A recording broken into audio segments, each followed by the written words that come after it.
Y ahora sí.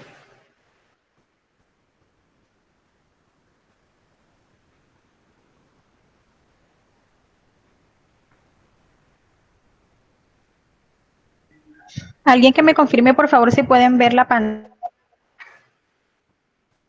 Sí, sí podemos pantalla. ver. No. Sí, No, claro, sí todavía se no ve. se puede ver. Sí se ve. Ya, Sí, ok, ya ya. se ve, ya se ve. Ok, gracias. Ya se Bueno, puede.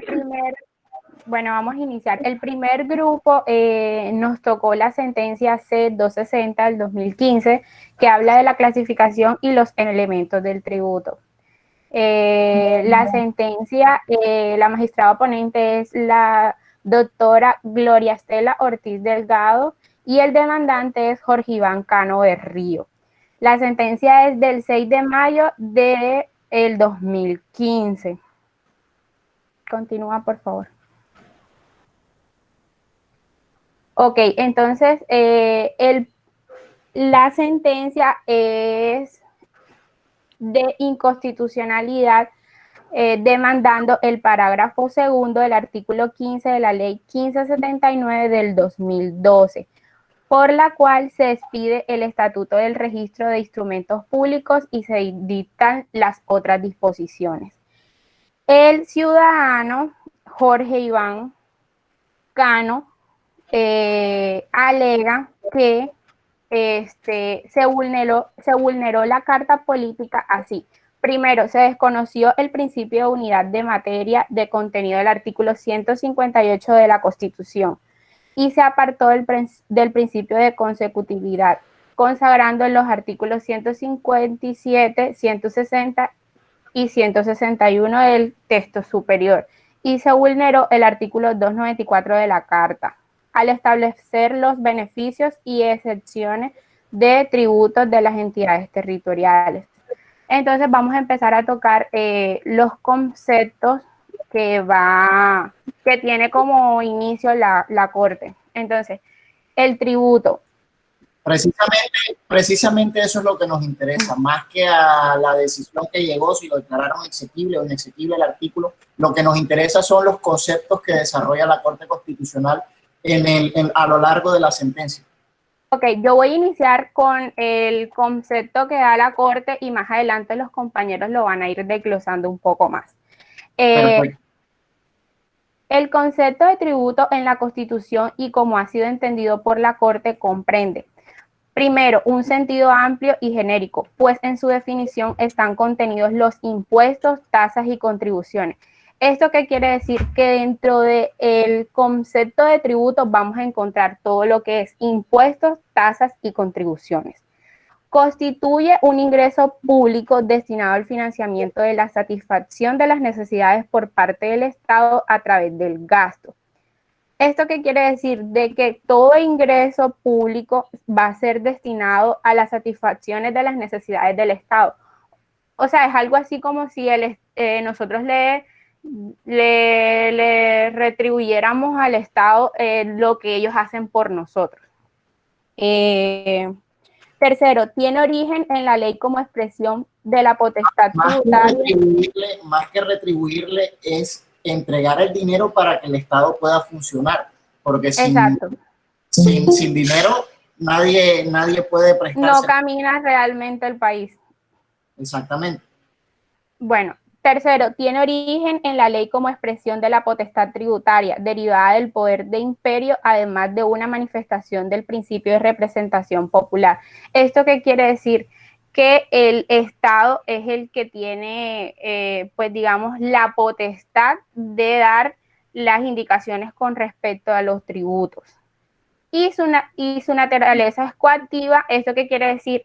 De que tiene la facultad de que se le atribuye al órgano público para hacer efecto al cobro de una obligación.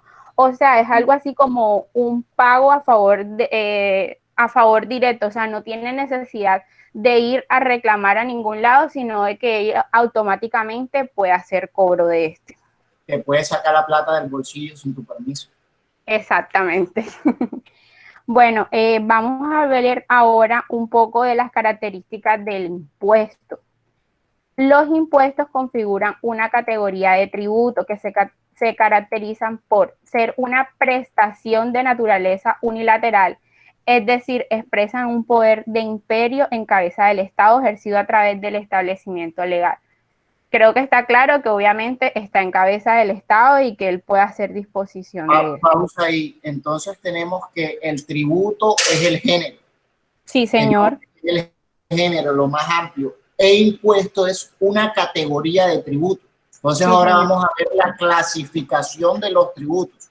Entonces, género y especie. Ahora vamos a ver la primera especie de ese género que son los tributos. Ok.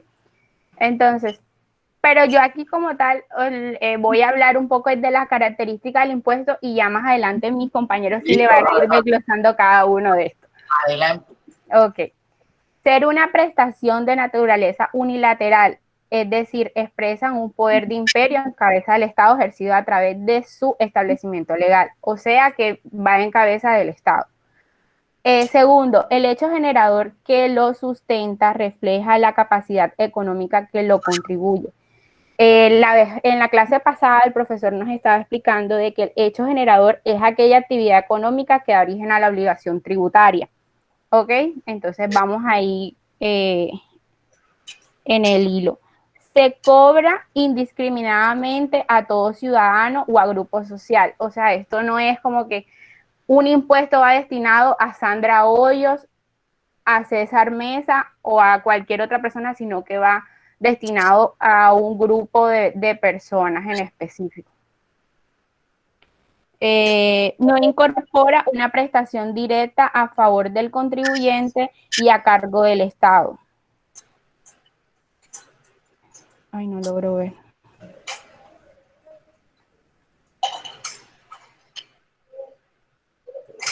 Ay, me perdí, no logro ver.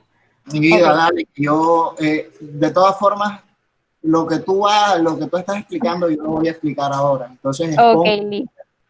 Yo no voy a dejar que nada se escape, así que explícalo que yo ahora voy a volver a explicar exactamente. Gracias, profe.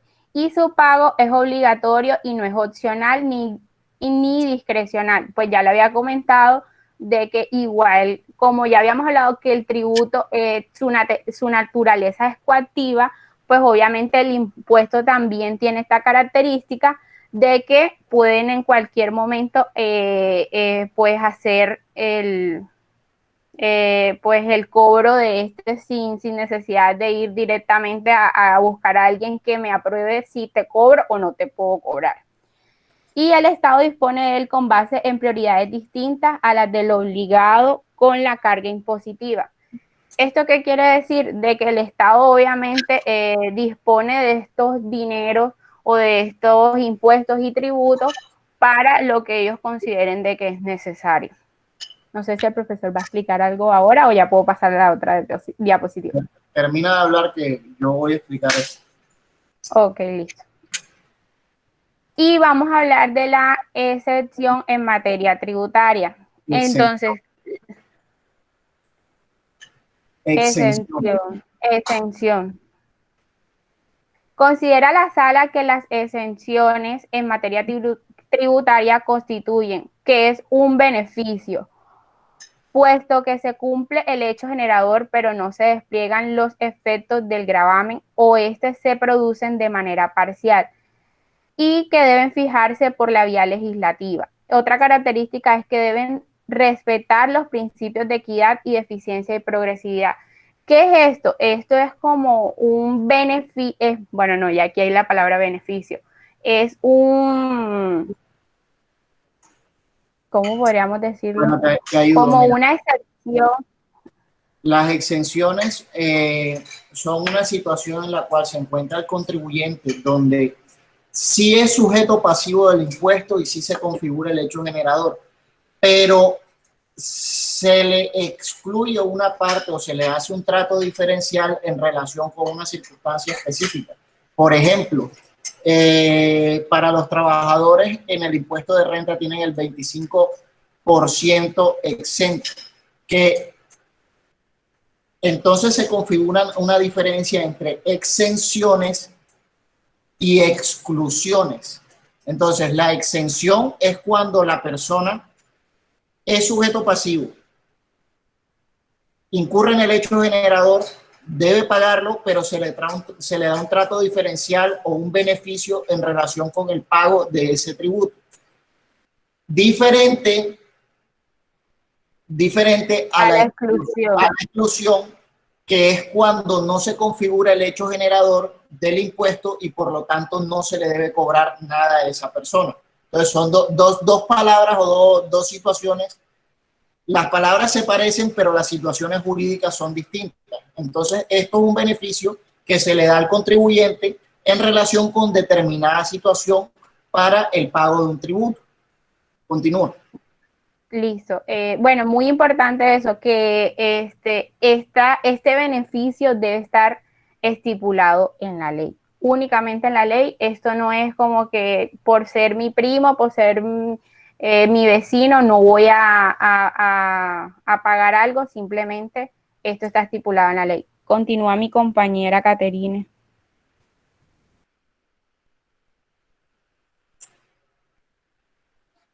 Bueno, compañeros, continuando con el análisis de la sentencia, vemos que siguen las intervenciones de diferentes entidades. Como dijo nuestra compañera, el demandante alegó que dicho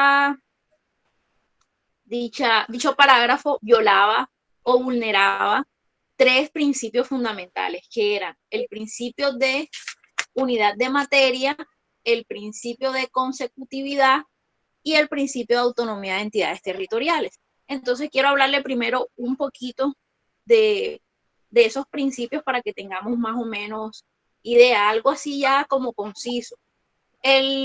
Hablando primero del principio de unidad de materia, decimos que cada ley debe referirse a una materia. Esto permite que el trabajo legislativo sea ordenado, que la discusión gira alrededor de un tema específico y que la ley como producto final sea coherente y clara para que facilite su cumplimiento y la identificación de su destinatario.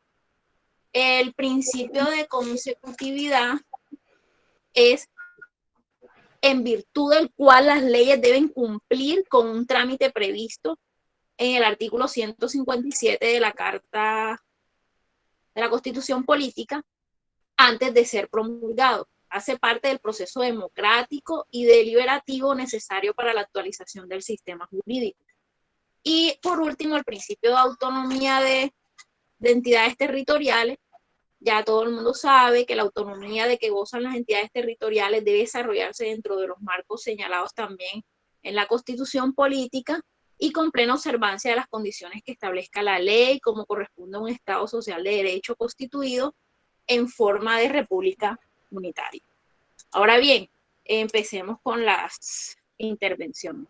Primero, la intervención de la Federación Colombiana de Municipios. El director ejecutivo de esta federación presentó la intervención ante la Secretaría General de la Sala, en la que solicitaba la declaratoria parcial de inconstitucionalidad de la expresión notarial NI, contenida en el parágrafo 2 del artículo 15 de la Ley 1579 del 2012. Para esa entidad, la disposición parcialmente acusada desconoció los principios que ya mencioné anteriormente, el de unidad de materia y el de consecutividad.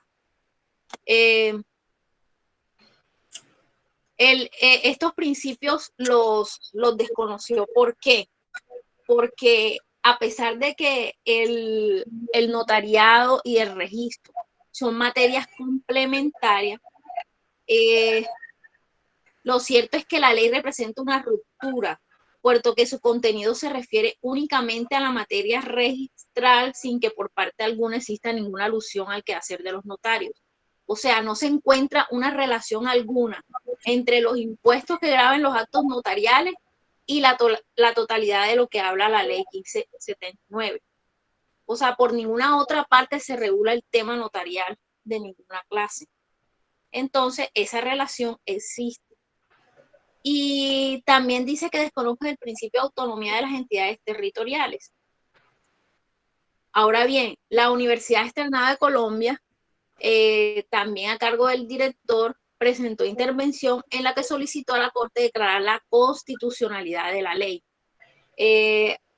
Alegó esto por varios aspectos. El primero, frente al cargo por violación al principio de unidad de materia, solicitó fuera desestimado, con fundamento a la flexibilidad de este principio y la conexidad de los temas abordados por la ley objeto de estudio, la cual podía regular las dos materias.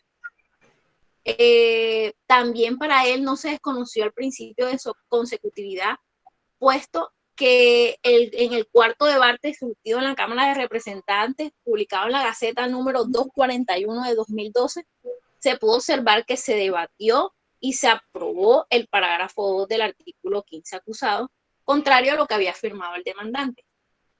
Por último, concluyó que el tercer cargo también debía ser desestimado porque la norma demandada no contempla una exención, tal como lo explicó ahora el profe, qué significaba exactamente la palabra, ni un tratamiento preferencial.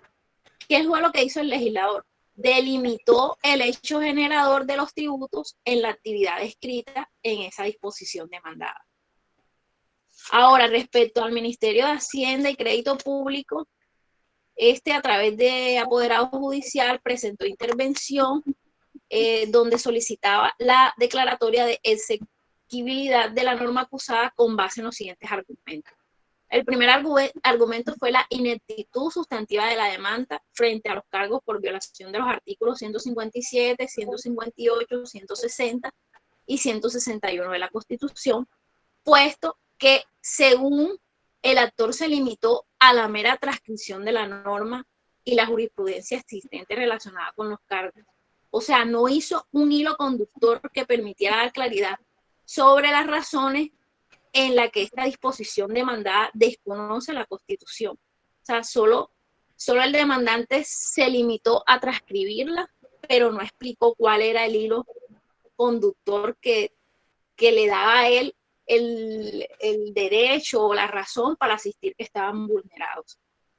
Y por esta razón formuló que el actor no era claro, no era específico, no era pertinente y suficiente para emitir un pronunciamiento de fondo. También alegó que el proyecto de ley no desconocía el principio de unidad de materia, puesto que la disposición acusada se encuentra integrada al cuerpo normativo de la ley. Y tampoco desconoció el principio de consecutividad, puesto que ya lo había dicho anteriormente, fue publicado en la Gaceta, fue transcrito el texto definitivo y aprobado por la Cámara. Por último, la Superintendencia de Notariado y Registro, a través del jefe de la oficina jurídica, presentó la intervención declarando la constitucionalidad en la norma acusada, considerando que no desconocía los principios de unidad de materia, ni de consecutividad, ni autonomía territorial. Listo, continuamos con las intervenciones ahora extemporáneas. Caterine, excelente. Gracias, profe. Buenas noches, profe y compañeros. Vamos a traer aquí a la presentación un par de intervenciones extemporáneas con relación pues a la solicitud que la Corte le hizo a estas instituciones, a estas corporaciones. Tenemos como primero la intervención de la Universidad de Nariño, la cual le solicitó a la Corte que declare la inexequibilidad de la norma pues que se está estudiando, en la cual es el parágrafo 2 del artículo, regáleme un segundo, 15 de la ley 1579 del 2012. ¿Ok? Entonces solicitó que se declare la inexequibilidad, puesto que piensa el representante de la universidad que se desconoció el principio de la unidad de materia, como ya lo estuvo mencionando mi compañera y mis compañeras, pues son los tres principios que consideran que se violó.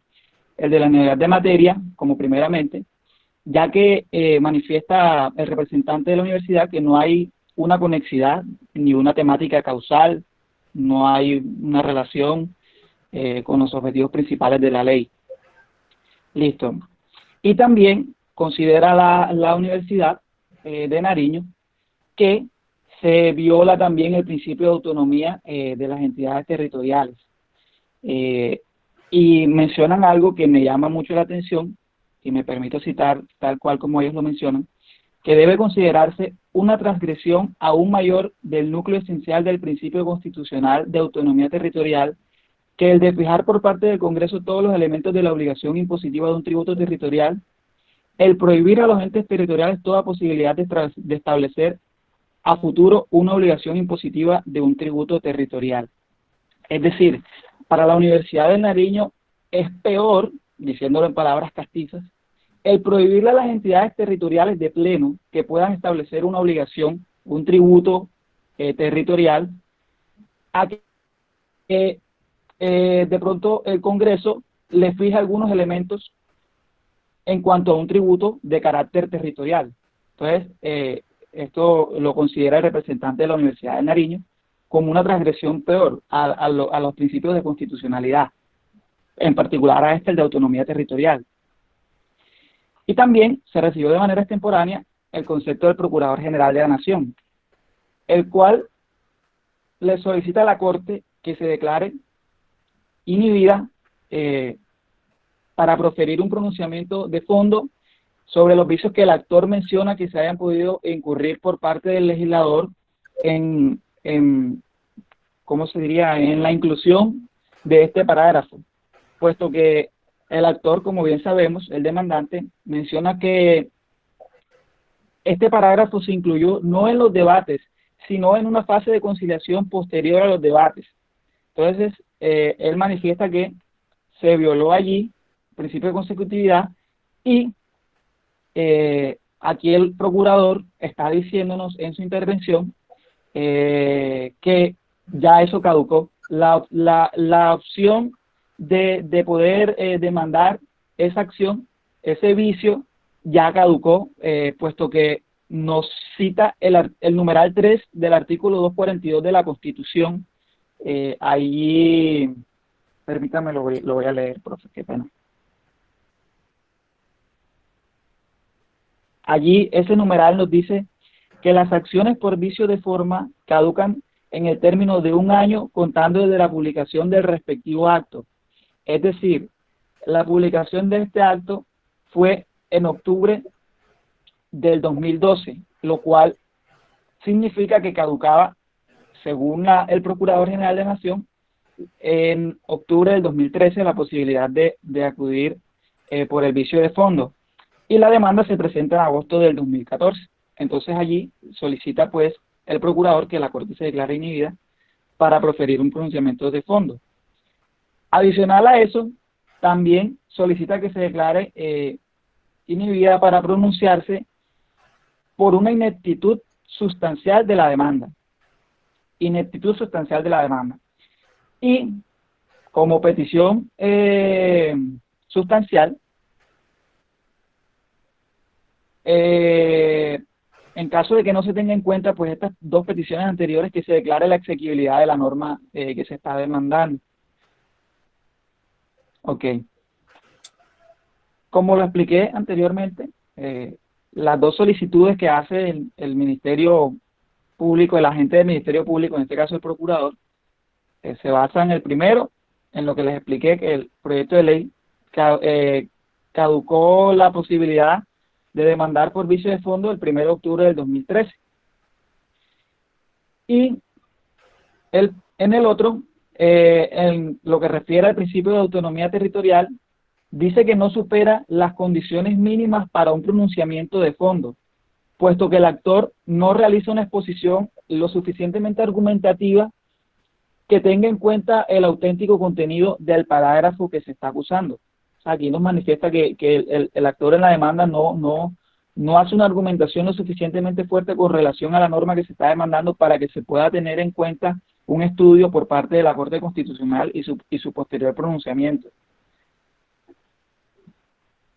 Bien, entonces aquí vamos a ver un poco, compañeras, si me ayudas pasando a la siguiente diapositiva. Listo. Las consideraciones que tuvo la Corte como análisis para referirse al tema en cuestión. Ok. Como primero, la Corte va a analizar si los cargos por violación del artículo 157 y 158 de la Carta Política, los cuales hablan del principio de la unidad de materia, y los del artículo 294, que hablan de la protección de los ingresos territoriales, si se cumple con los requisitos que están establecidos por la jurisprudencia para que sean considerados aptos, ¿cómo se diría? Aptos para generar un debate constitucional, para que pueda haber una intervención, se considere que hay una violación constitucional y la Corte entre entonces a dirimir en materia del asunto. Y como segundo, si el cargo por violación del principio de consecutividad es de aquellos que están sometidos al término de caducidad. Recordemos que el procurador mencionó que ya ese principio pues era un vicio de forma y que ya la posibilidad de demandarlo había caducado. Entonces la Corte va a analizar si el principio de consecutividad está sometido a ese término de caducidad. Y como tercero, de ser así, si ese cargo entonces ya se encuentra caducado. Mencionando un poco acerca del tema de la ineptitud sustantiva de la demanda con relación a los cargos de unidad de materia y de protección de los recursos de las entidades territoriales, de los que estuvimos conversando un poco, nos dice que el actor justifica la acusación por vulneración al principio de unidad de la materia con base en que, abro comillas, lo expuesto en la demanda, la materia de regulación es diferente por lo que no existe una coherencia entre la temática tratada en la ley y la temática tributaria traída en el parágrafo segundo del artículo 15 de la citada ley, que además fue improvisado e incorporado en el informe de conciliación, como se verá más adelante. La Corte menciona que no se expone con claridad las razones que sustentan esa supuesta diferencia en las materias que está regulando la ley, que son la materia registral y notarial, y entonces la argumentación presunta gravitó fue en torno a irregularidades del procedimiento legislativo, y eso para la Corte se torna un poco confuso en cuanto al cargo de constitucionalidad que el actor pretende demostrar. De otra parte, también el actor expuso que, abro comillas, la norma acusada viola el principio de unidad de materia por cuanto regula aspectos que no guardan ninguna relación de conexidad con el Estatuto de Registro de Instrumentos Públicos, como lo es la materia tributaria propia de una regulación tributaria en una norma tributaria especial. Y allí la Corte, dentro de sus consideraciones, citó una sentencia proferida por esa corporación, la C995 del 2001, en la que expresó que el extender los efectos de una norma que regula en función registral a la función notarial no vulnera de ninguna manera el principio de unidad de materia, puesto que la Corte considera que ambas están vinculadas a una satisfacción de una necesidad colectiva, la cual es dar seguridad a los actos jurídicos a través de la fe pública y el registro. También la Corte nos dice que no hay argumentos, ya un poco más seria en la consideración, dice que no hay argumentos en la demanda que sustenten el cargo de constitucionalidad formulado por el actor, más allá de sus conjeturas personales y sus vagas y confusas apreciaciones sobre la presunta prohibición constitucional de que se regulen aspectos tributarios de la actividad notarial en el estatuto que regula esta materia. Eso es lo que menciona la Corte en su consideración. Entonces, como puede observarse, como ya lo hemos venido de pronto dejando entrever, los argumentos que se han presentado por el actor son confusos.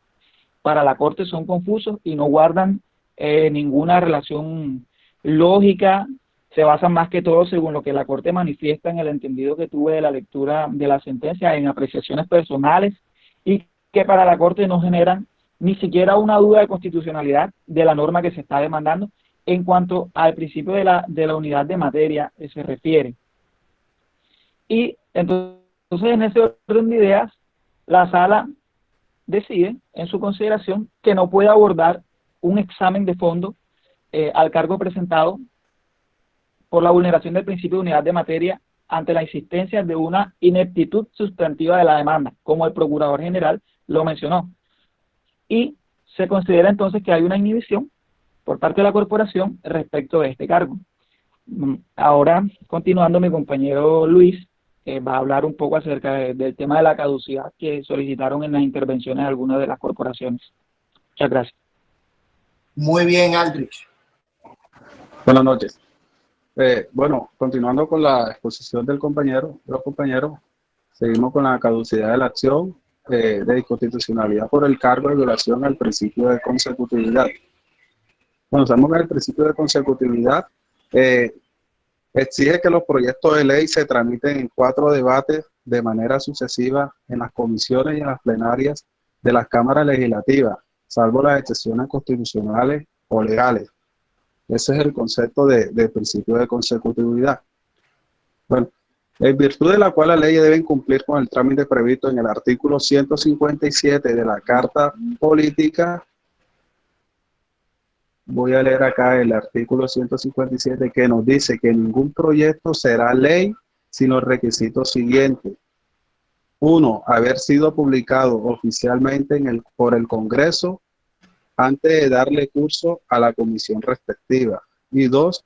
Haber sido aprobado en primer debate en la correspondiente comisión permanente de cada Cámara. Para lo cual se da la figura de la caducidad, de la caducidad de este principio, puesto que los términos ya se habían vencido, como lo había explicado el compañero anteriormente. También tenemos lo que es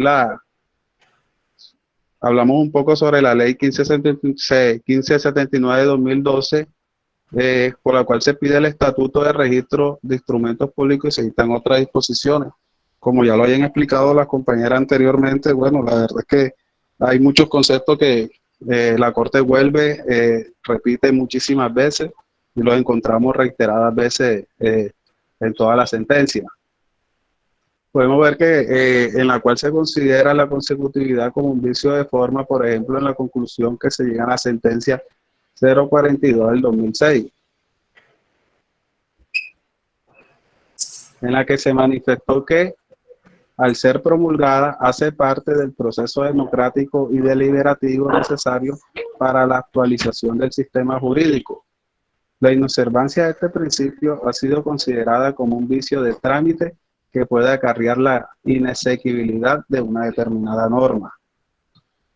Y sin embargo, el constituyente, al establecer la órbita de competencia de la Corte Constitucional, expresa que las demandas fundadas en la eventual violación al principio de consecutividad solo pueden ser presentadas en el término de un año, cual, como lo explicó el compañero en su intervención pasada, contado desde la publicación del respectivo acto. Sobre la caducidad de vicio de forma, según la Corte, la norma constitucional es muy clara en indicar que las acciones por vicio de forma caducan en el término de un año. Vuelvo y repito, la Corte es muy enfática en este concepto y se repite muchísimas veces. Contado de la publicación del respectivo acto, como les dije anteriormente. El fundamento de la anterior afirmación radica precisamente en que el texto constitucional fija un término perentorio para instaurar la acción de inconstitucionalidad por vicio de forma, de tal manera que una vez transcurrido ese plazo ya no es posible demandar la inconstitucionalidad de una norma por este motivo, independientemente del trámite surtido por la misma en el Congreso y de la gravedad de los vicios que la quejen. El cargo formulado por el actor cuestiona el procedimiento legislativo a través del cual se debatió y aprobó el párrafo 2 del artículo 15 de la ley 1579 de 2012.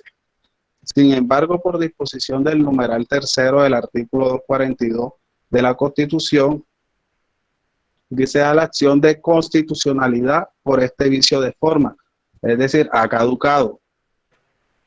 En efecto, la Ley 1579 del 2012 fue promulgada el 1 de octubre del 2012 y su publicación en el Diario Oficial número 48570 se realizó en la misma fecha. Por su parte, el ciudadano presentó la demanda de inconstitucionalidad el 28 de agosto del 2014, momento por el cual ya había operado el fenómeno de la caducidad, pues la oportunidad para demandar por vicio de forma había vencido el 1 de octubre del 2013.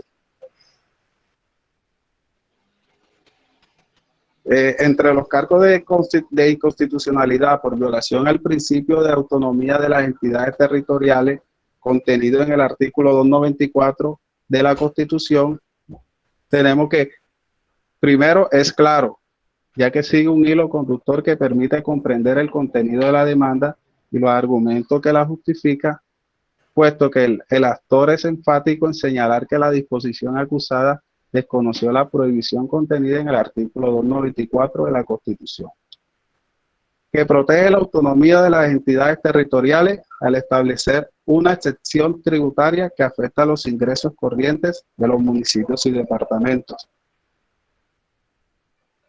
Es cierto, el cargo de inconstitucionalidad recae sobre una proposición jurídica real y existente, como es el parágrafo 2 del artículo 15 de la Ley 1579 del 2012. Es específico. El cargo formulado por el actor es preciso en el sentido de indicar la manera de que la norma acusada desconoce el artículo 294 de la Constitución, al establecer una exención tributaria que afecta la autonomía impositiva de las entidades territoriales y les impide percibir ingresos tributarios de los actos notariales y registrales, diferentes al impuesto de registro. Es pertinente, ya que el reproche a la norma acusada es de naturaleza constitucional. Quinto, los argumentos de inconstitucionalidad son suficientes, pues se han generado una duda mínima y razonable sobre la constitucionalidad de la norma demandada.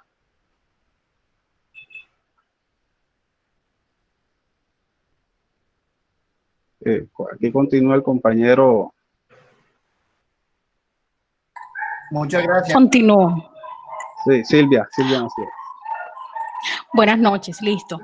Hemos llegado hasta el problema jurídico y aquí es necesario que enfaticemos nuevamente el problema que se suscita y es que el artículo 294 de la Constitución establece que la ley no podrá conceder exenciones ni tratamientos preferenciales en relación con los tributos de propiedad de las entidades territoriales.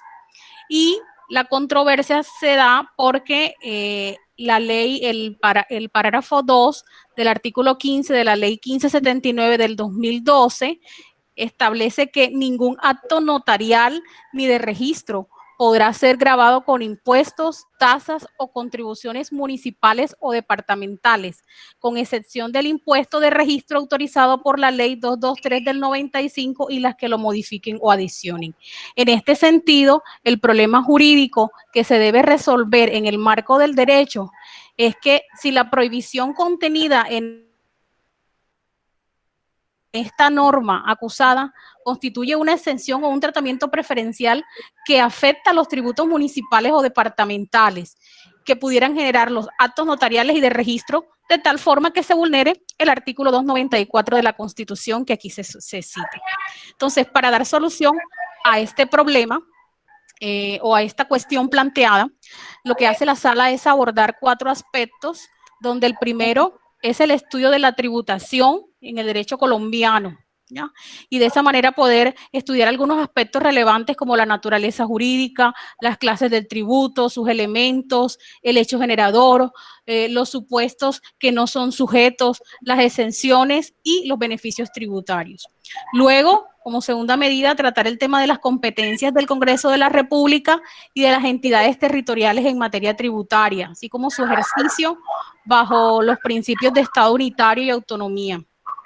Tercero, analizar el alcance de esa prohibición contenida en el artículo 294 de la Constitución que vimos. Y cuarto, y finalizando, en concreto, la constitucionalidad de la de la ley, del artículo 15 de la ley 1579 del 2015.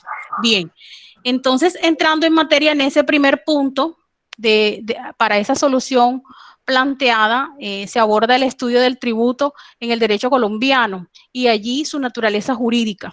Entonces, allí analizamos dentro de la sentencia un concepto de Fernando Sáenz de Bujanda que dice que el tributo es una obligación de realizar una prestación pecuniaria a favor de un ente público para subvenir a las necesidades de este, que la ley hace nacer directamente de la realización de ciertos hechos que ella misma establece, pero en sí, tal como ya lo hemos comentado en casi toda la exposición, en la Constitución no hay una definición precisa del concepto de tributo, porque lo que hay es una definición general que puede de alguna manera denominarse contribución, impuesto y algunas otras más. Por el contrario a lo que hace referencia el artículo 338 de la Constitución, es que en tiempos de paz solamente el Congreso, las asambleas departamentales, los consejos distritales, municipales podrán imponer contribuciones fiscales o parafiscales, y la ley y las ordenanzas y los acuerdos deberían fijar directamente quiénes serían los sujetos activos y pasivos, el hecho generador, las bases, las tarifas. Pero lo que sí queda claro es que en realidad a la hora de hacer un concepto del tributo como tal, la Constitución lo que hace es una amplitud de considerar esto de tal manera que es muy general. Tiene un alcance genérico y haría referencia a todo lo relacionado con los ingresos corrientes de la nación, bien sean los tributarios y no tributarios, pues incluye, como habíamos conversado, pues impuestos, tasas, contribuciones, en el sentido obvio de la norma.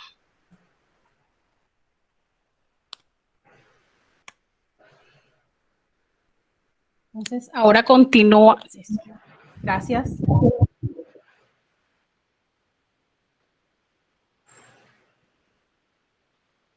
Buenas noches, compañeros.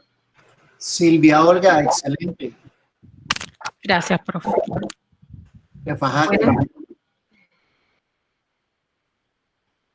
Cuéntanos, Daisy María.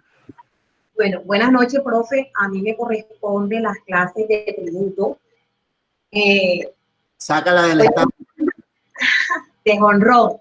Bueno, primero quiero hablar sobre dar una definición de tributo, que es una obligación monetaria establecida por la ley, cuyo importe se destina al sostenimiento de la carga del Estado. En cuanto a sus clases, tenemos el impuesto, las tasas y las contribuciones especiales.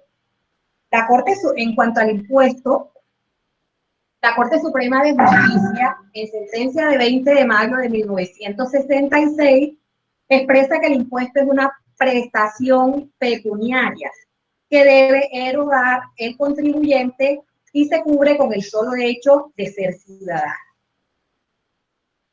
Esta corporación establece que para hacer el impuesto, para hacer un tributo, necesita unas condiciones y que son: se cobra a todos ciudadanos y no a grupo social, profesional o económico determinado.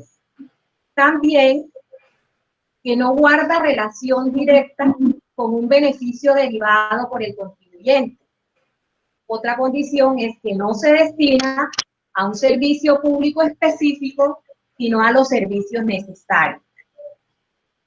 Una vez pagado, es otra condición, una vez pagado, el Estado dispone de él para su criterio y jurisdicción coactiva. La última condición que establece esta corporación, aunque se tiene en cuenta la capacidad de pago del contribuyente, esto quiere decir para graduar el aporte social de cada ciudadano de acuerdo a su disponibilidad. Y para terminar con los impuestos configuran una categoría de tributo que se caracteriza y tiene varias caracterizaciones. Entre ellas tenemos la primera, que es por ser una prestación de naturaleza unilateral. Segundo, tenemos el hecho generador, que se sustenta y refleja la capacidad económica del contribuyente. La tercera es que no incorpora una prestación directa a favor del contribuyente y a cargo del Estado. En cuanto a su pago, estas prioridades distintas a los obligados con la carga impositiva. Tenemos que el segundo tributo son las tasas. Tenemos una definición exacta de las tasas, que es una especie de tributo en la que se establece una prestación económica a favor del Estado. Para esta corporación ha sido considerada como gravamen y deben tener las siguientes características. Y tiene que ver con el precio. Primera característica, el Estado cobra un precio por el bien o servicio ofrecido. La segunda característica es sobre el precio pagado por el ciudadano al Estado y guarda relación directa con el beneficio derivado del bien o servicio prestado. La tercera característica es el particular tiene la opción de adquirir el bien o el servicio ofrecido. La cuarta característica es que el precio cubre los gastos de funcionamiento y las previsiones para amortizaciones y crecimiento de la inversión. En cuanto al tercer tributo, que son las contribuciones especiales, el principal rasgo característico de la contribución, las contribuciones especiales radican en la producción de beneficios particulares en bienes o actividades económicas del contribuyente. Esto ocasionado por la ejecución del gasto público. Es decir, o en pocas palabras, en una compensación por los beneficios recibidos causados por inversiones públicas realizadas por el Estado. Entonces, cuadrito, porque con el cuadrito nos damos cuenta de que la tienes clara en relación con la clasificación de los tributos. Muy bien por el cuadrito, decimos. ¿Lo voy a explicar, por favor? Es todo tuyo. ¿Ah? Bueno, pues, hice una diferencia entre las clases las clases que son impuestos, tasas y contribuciones, y habla de derecho generador, el tipo de obligaciones y las contraprestaciones. En cuanto al impuesto, el hecho generador es definido por la ley para cada caso. ¿Qué tipo de obligación? Absolutamente obligatoria. Contraprestación, inexistente. En cuanto al segundo tributo, que es la tasa, el hecho generador, beneficio por servicios estatales. El tipo de obligación, obligatoriamente baja. Contraprestación, servicios prestados o servicios ofrecidos. Y en cuanto a la tercera clase, contribuciones especiales, el hecho generador es la obtención de beneficio producto de inversión estatal. El tipo de obligación, obligatoriedad baja, media. Y contraprestación, un beneficio recibido. Eso es todo, profe. Muchísimas gracias. Excelente. Ahora continúa el compañero con los elementos del tributo. Bueno, perfecto. Este tema en particular es un tema que ya habíamos tocado la clase pasada, sin embargo es muy importante que quede claro, ya que, bueno, es importantísimo. Ahora que lo releíste en la sentencia e hiciste la relatoría, comprendiste de mejor manera lo que estábamos explicando en la clase pasada, ¿verdad? Sí, claro, profe, es que definitivamente el momento en que la sentencia, pues yo la había leído desde la clase pasada y el momento en que usted tocó todos estos temas y estaba un poco preocupado porque dije, bueno, ya el profesor está hablando de esto, pero realmente lo que ayuda es a complementar y es importante que los compañeros, digamos, les quede claro todos los conceptos. Entonces, los elementos del tributo básicamente son los que ven en la diapositiva, muchachos, que son el sujeto activo, el sujeto pasivo, la base gravable, la tarifa y el hecho generador. el sujeto activo, bueno, la Corte lo ha definido como un concepto tripartito en el cual directamente lo que se dice es que el sujeto activo es quien tiene la potestad tributaria, es decir, la facultad de crear y regular un impuesto determinado, que como sabemos de acuerdo a la Constitución está en cabeza del Congreso y en situaciones excepcionales también el presidente de la República. Ahora, también es un sujeto activo el acreedor quien tiene que tiene el poder de exigir la prestación económica materializada con el tributo, que puede ser la institución de carácter público que, digamos, cobra el tributo, puede ser X, la oficina de tránsito, X o Y institución. Y por último, incluye también el beneficiario del recurso, que además puede disponer del mismo. Ahora bien, también está el sujeto pasivo, que directamente la corporación, la Corte Constitucional, lo distingue de dos tipos. El sujeto pasivo de iure, que son aquellos que pagan formalmente el impuesto, y los que son de facto, quienes en últimas deben soportar las consecuencias económicas del gravamen. Entonces, la tarifa, que es otro concepto que también toca, perdón, la base gravable, vamos a continuar con la base gravable en el orden que está en la diapositiva, es un concepto que ha sido definido como la magnitud o la medición del hecho gravado a la cual se le aplica la correspondiente tarifa, para que de esta manera se pueda liquidar el monto de la obligación tributaria. No es más de una cuantificación del hecho gravable sobre el que se aplica la tarifa. Básicamente es eso. Ahora, la tarifa debe entenderse como la magnitud o el monto que se aplica a la base gravable y determina el valor del tributo que debe sufragar el contribuyente. Es el valor monetario que el tributo tiene finalmente. Ahora bien, el hecho generador, que es otra también una característica muy importante, ya lo hemos tocado en varias ocasiones, y es como el principal elemento identificador de un gravamen, porque se trata del componente, y esto lo dice la Corte, que define el perfil específico de un tributo, puesto que como lo señala la doctrina y lo ha precisado esta corporación en la sentencia C-583 del 96, este concepto hace referencia a la situación de hecho que es indicadora de una capacidad contributiva y que la ley establece de manera abstracta como situación susceptible de generar la obligación contributaria. De suerte que si se realiza concretamente ese presupuesto fáctico, entonces nace al mundo jurídico la obligación fiscal.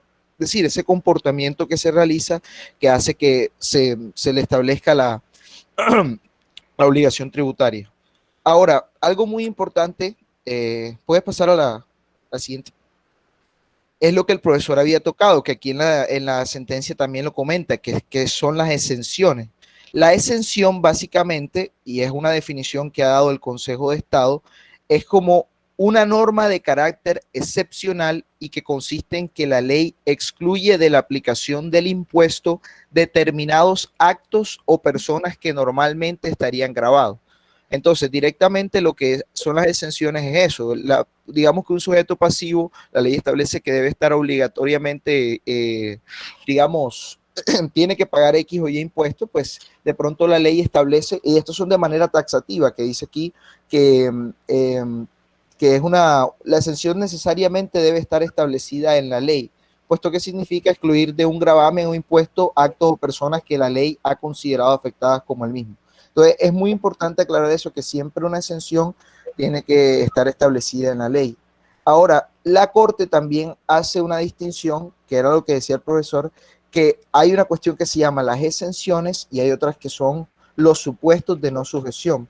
Entonces dice el Consejo de Estado lo siguiente: la doctrina y la jurisprudencia en materia tributaria distinguen los conceptos de exención y exclusión, diferencia que cobra especial importancia frente al caso objeto de estudio, pues no es lo mismo conceder un trato preferencial a un sujeto pasivo del gravamen, que eso es una exención, un trato preferencial al sujeto pasivo, al hecho en el cual no se configuran los elementos estructurales del mismo, que esto sí es una no sujeción, cuando de pronto X o Y persona no tiene la característica, por ejemplo, de sujeto pasivo, no se puede considerar como una exención como tal, sino como una no sujeción. La persona, bien sea jurídica o natural, no está sujeta a pagar ese tributo. ¿Ok? Ahora, los beneficios tributarios entrañan una forma o son una forma de aminorar la carga impositiva a los sujetos pasivos, que entre sus distintas formas pueden ser el reconocimiento de un mínimo exento, por ejemplo, la reducción de la base gravable, también es otro ejemplo de un beneficio tributario, descuentos en la cuota, entre otros. Y eso es básicamente lo que son los beneficios tributarios. Ahora, dice aquí que la Corte Constitucional ha reiterado y dice que están sometidos a la estricta observancia del principio de legalidad, que implica que deben estar previstos en la ley. Es decir, estos beneficios tributarios también son taxativos, y así lo ordena el artículo 338 de la Constitución. Todo esto tiene que estar establecido en la ley. Entonces, podemos pasar a la siguiente. Ahora, en la estructura del sistema tributario en Colombia, digamos, como la clasificación de los impuestos aquí pueden ser impuestos nacionales y los impuestos de entidades territoriales, distritos especiales, municipios y departamentos.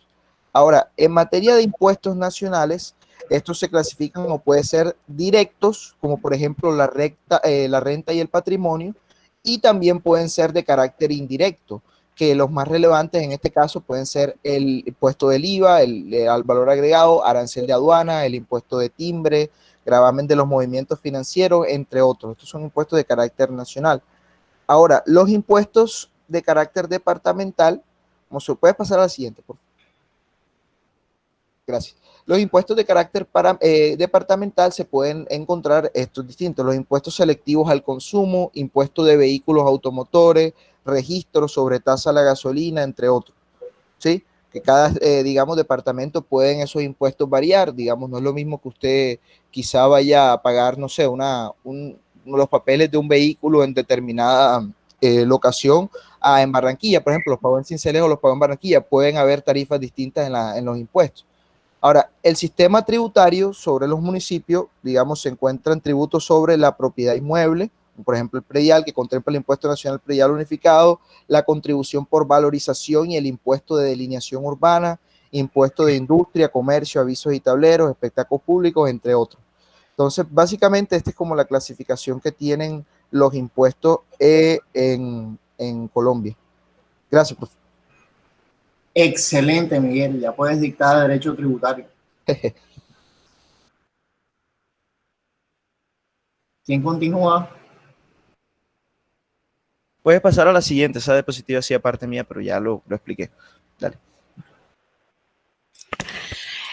Bueno, buenas noches.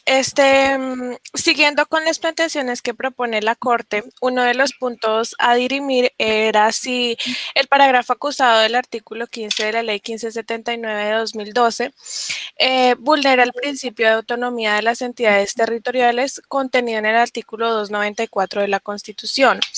Esto, dado que, como habíamos mencionado, impide que las autoridades territoriales graven con impuestos, tasas o contribuciones municipales o departamentales los actos notariales o de registro. En este sentido, pues la Corte estableció que el Estado unitario se traduce en el principio de la centralización política, lo que nos lleva a la unidad de mando supremo en cabeza del gobierno nacional y en general unidad en las decisiones de carácter político a nivel nacional. De esta manera, este principio funciona en armonía con el principio de autonomía de las entidades territoriales que se encuentra reconocida en los artículos 1 y 287 de la Constitución. Esto nos dice que la centralización política no es incompatible como tal o que vaya en contra de la descentralización administrativa ni de la autonomía de las entidades regionales. La Corte, de hecho, menciona que el término de descentralización se emplea tanto en sentido genérico como en sentido técnico-jurídico. Hablamos de sentido genérico cuando se nos plantea, por ejemplo, la descentralización fiscal, económica o industrial, que vendría siendo el traslado de asuntos de la capital del Estado a las entidades seccionales o locales. Y por el otro lado, como venía diciendo, se emplea el término de descentralización en sentido técnico-jurídico, cuando estamos frente al traslado de competencias de carácter administrativo a manos de autoridades regionales o locales. A la siguiente página, por favor. Podemos decir entonces pues que la Corte reitera que las entidades territoriales sí gozan de autonomía para la gestión de sus intereses. Sin embargo, señala que ese grado de autonomía está circunscrito a los límites previstos en la Constitución y la ley. El grado de autonomía de las entidades territoriales se expresa en los derechos a, primero, gobernarse por autoridades propias, segundo, ejercer las competencias que les correspondan, administrar los recursos y establecer tributos para el cumplimiento de sus funciones y, por último, participar en las rentas nacionales. La siguiente página, por favor.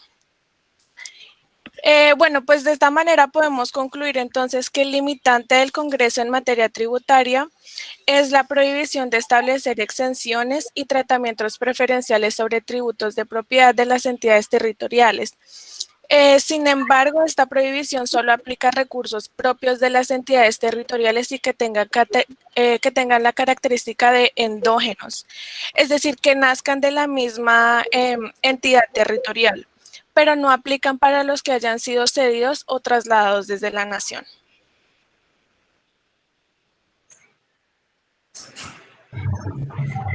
Bueno, para continuar con el tema, vamos a analizar ahora el alcance normativo de la disposición acusada, que ya todos sabemos que es el parágrafo segundo del artículo 15 de la Ley 1579 del 2012. Entonces, la norma acusada, como ya lo hemos repetido varias veces, señala que las entidades territoriales solo pueden gravar los actos notariales y de registro con el impuesto de registro. Para el Consejo de Estado, el impuesto de registro está dirigido a gravar documentos que se encuentran sujetos a registro, como por ejemplo en la Oficina de Instrumentos Públicos, las operaciones de propiedad, como lo que tiene que ver con compraventa, hipotecas, y también incluye el registro mercantil en el caso de las personas jurídicas. Luego pasa la sala a determinar qué impuestos causan los actos notariales y de registro y cuáles son de su propiedad. Entonces, en este sentido, el régimen impositivo de la función notarial, encontramos que, de un lado, las notarías deben pagar un impuesto de industria y comercio, que es un tributo municipal. También dice que deben recaudar el impuesto sobre las ventas, que es catalogado como un tributo nacional. Deben recaudar también el impuesto de retención en la fuente, que también se considera un tributo nacional. Y debe además pagar unos aportes, uno a la Administración de Justicia y el otro al Fondo Especial de Superintendencia de Notariado y Registro. Estos dos aportes también se considera que son tributos de propiedad nacional. De acuerdo a ese régimen impositivo, la Corte ha determinado que el impuesto de industria y comercio es el único que es propiedad de los municipios. Por eso profundiza en los principales elementos de ese impuesto y busca determinar con eso si ese impuesto resulta afectado con la disposición acusada y si se configura el cargo por violación del principio de autonomía, que es lo que estamos determinando ahora, autonomía de las entidades territoriales. Entonces, entre los elementos de ese impuesto de industria y comercio, tenemos que es un impuesto municipal, como ya lo habíamos dicho, que el hecho gravado son las actividades comerciales, industriales y de servicio. El factor territorial son todas las actividades comerciales, industriales o de servicio que deben ejercerse o realizarse en la respectiva jurisdicción municipal. El sujeto activo, que es el municipio donde se ejercen esas actividades, y la finalidad de este impuesto es que recae sobre las actividades que se benefician de los recursos, la infraestructura y el mercado de los municipios y que son fuente de riqueza. Entonces pasa la Corte a determinar si esa norma demandada puede afectar este tributo que estamos hablando de orden municipal y desconocer el principio de autonomía de las entidades territoriales. Entonces, para esto, la Corte establece que el objeto de la prohibición que establece esa norma es impedir que se graven los tributos de las entidades territoriales con los actos notariales y de registro. Es decir, que esos actos notariales y de registro no deberían gravarse con tributos de las entidades territoriales. Y esa prohibición no se refiere al servicio público notarial o de registro, sino a los actos jurídicos que se adelantan ante esas autoridades que prestan esos servicios. También indica la Corte que no se extiende al impuesto de industria y comercio que grava el servicio notarial, no los actos, como les comentaba anteriormente. La Corte no encuentra reparo constitucional en relación con la incidencia de la norma demandada en los impuestos que actualmente son propiedad de los municipios. La Corte también está determinando que el legislador en esa norma demandada no estableció una exención tributaria o un trato preferencial al prohibir esas grabaciones de los actos notariales y de registro. Lo que hizo fue determinar un supuesto de no sujeción, que es lo que ya se ha explicado acá en diferentes oportunidades. Ese supuesto de no sujeción es cuando no se configuran los elementos estructurales para que se dé un impuesto. Entonces, en el ejercicio de la competencia de los entes territoriales en materia tributaria, dice que ese ejercicio se encuentra limitado por el principio de unidad de Estado, que ya también lo habíamos explicado en diferentes oportunidades, se refiere a la centralización política del Estado. Entonces determina la Corte que esa actuación no desconoce el artículo 294 de la Constitución por las siguientes razones. La norma demandada, la Corte hace nuevamente como la aclaración o la conclusión de lo que ya estuvo analizando, entonces dice que no establece una exención o beneficio tributario, sino un supuesto de no sujeción. Y la disposición no afecta tributos específicos de los departamentos y municipios, sino que lo que hace la norma, ya les comenté, es un supuesto de no sujeción. En conclusión, dice la Corte que esa norma es resultado de la competencia que tiene el legislador en materia impositiva.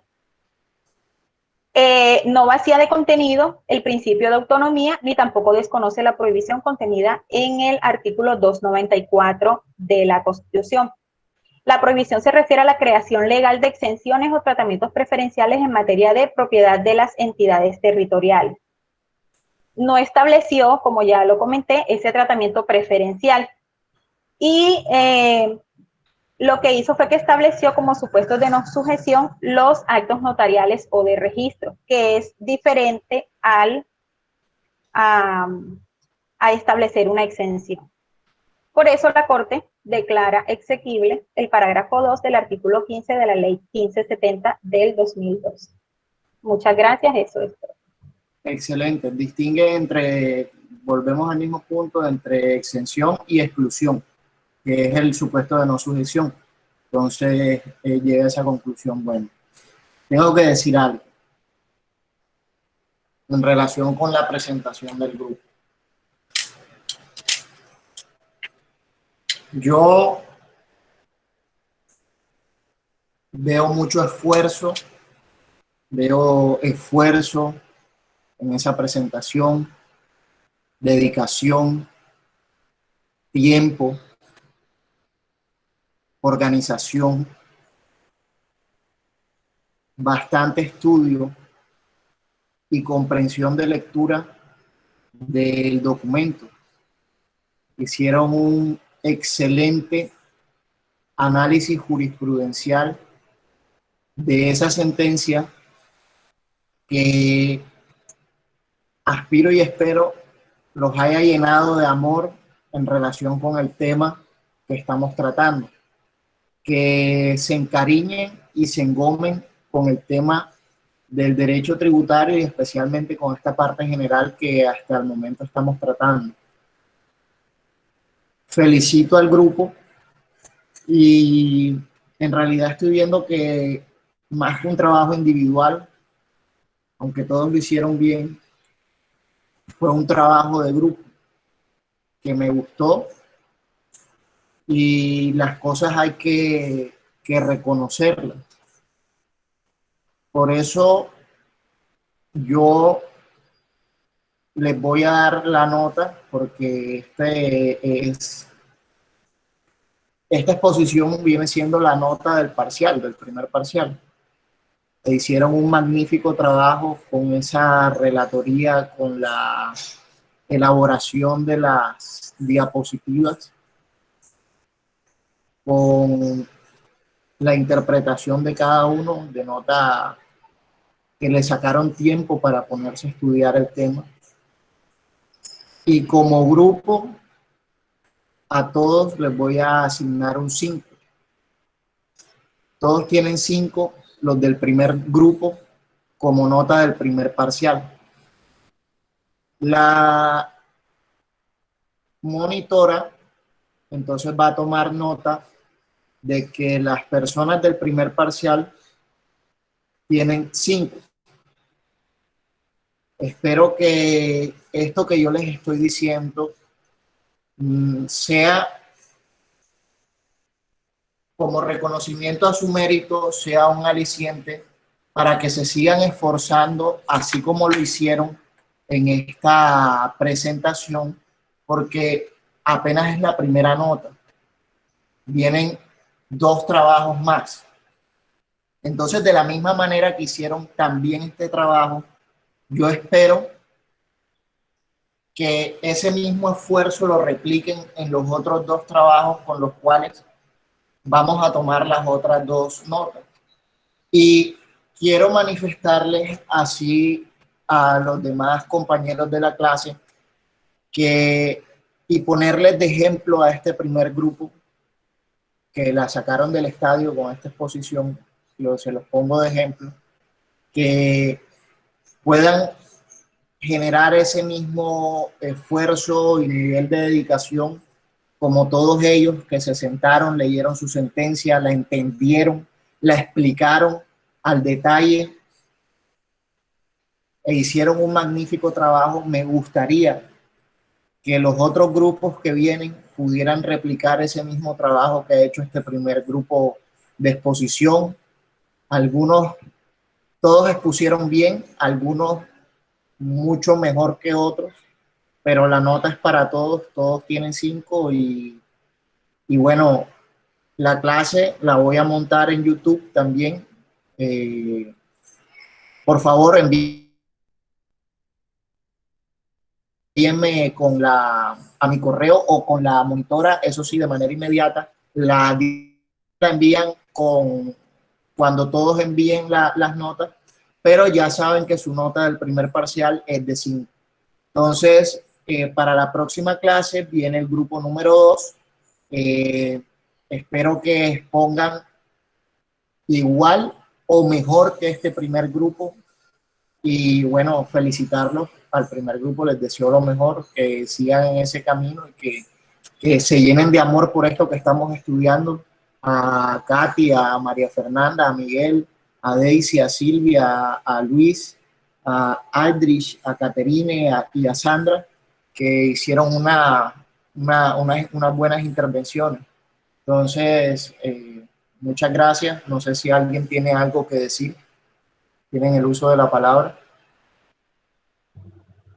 Gracias, profe. No, profe, muchas gracias por el reconocimiento de pronto del cómo vio que realizamos la actividad. Y bueno, eso la verdad motiva a seguir haciendo las cosas bien, profe. Muchas gracias.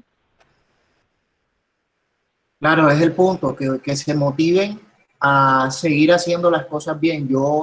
¿Qué vi? Calidad y dedicación, y eso hay que reconocerlo. Entonces,